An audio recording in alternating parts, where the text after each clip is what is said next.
The gentleman from Pennsylvania is recognized for 5 minutes. Thank you, Mr. Chairman.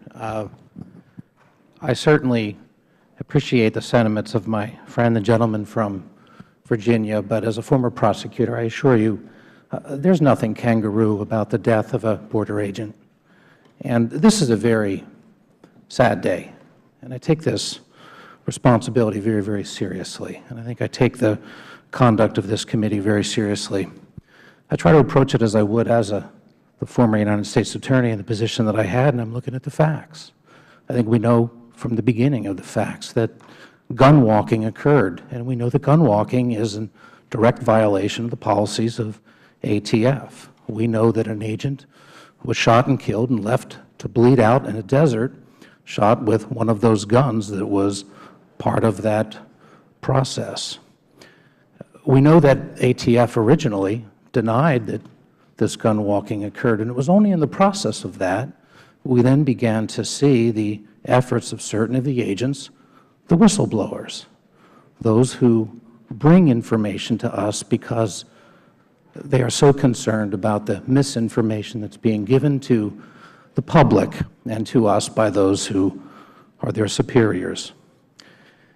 And it came to Senator Grassley, no right-wing Republican crazy, who reached out to the Department of Justice and asked for communication and was denied the communication that he sought, and only came to this committee so that he would have the ability to have the capacity to be able to ask for answers to the very legitimate questions that he was asking. I'm concerned because in the process some of the other things that we've found out is rather than thorough investigation into the conduct of what may have occurred first at the ATF, what we've seen is evidence of intimidation of those very witnesses. They spoke about it before us. I have information in my hand, just a newspaper article yesterday.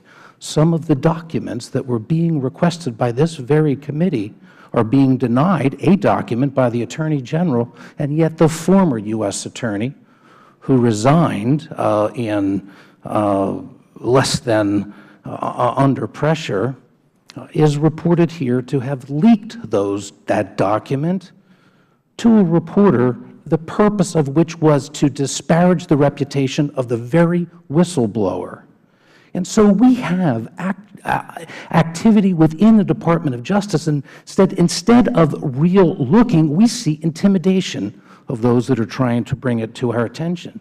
We see the individual who was the Assistant United States Attorney, who was charged with the responsibility of doing an internal investigation, who, when asked to testify, invoked his Fifth, or was instructed that he would invoke, his Fifth Amendment right against self-incrimination in this process. And so there's a series of very legitimate questions to be asked.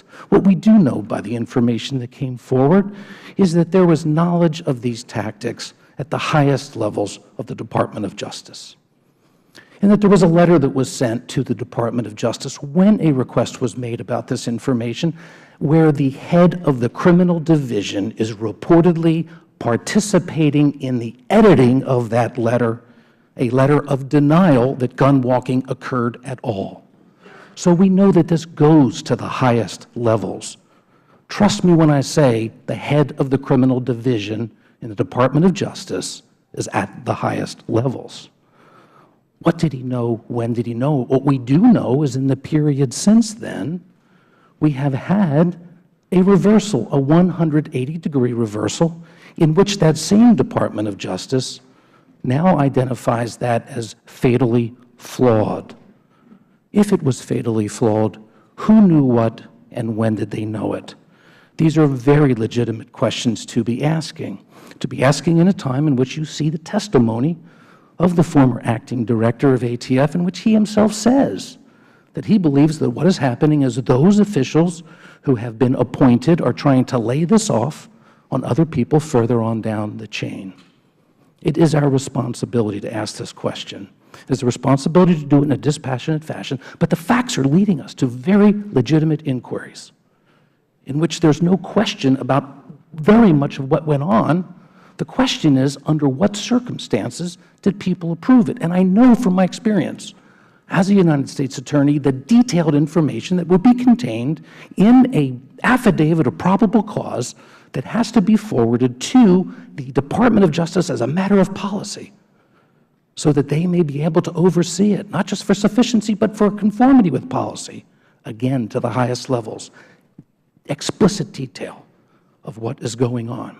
We see this red herring which occurs on often occasions in which they're suggesting that somehow this happened in a former administration. Gun walking may have happened in a former administration, but prosecutions did not. And that is the essence of where there was discretion that was used to deny this very process. Yet instead, this administration sends an ATF, sends to the ATF a prosecutor to help them reopen this case, and sends subtle messages that this process is endorsed. That is the essence of what we have to get to the bottom of. There's a great deal more here. I urge that my colleagues do not be afraid to continue to ask the important questions on behalf of the United States of America and on behalf of Agent Terry. I thank the gentleman.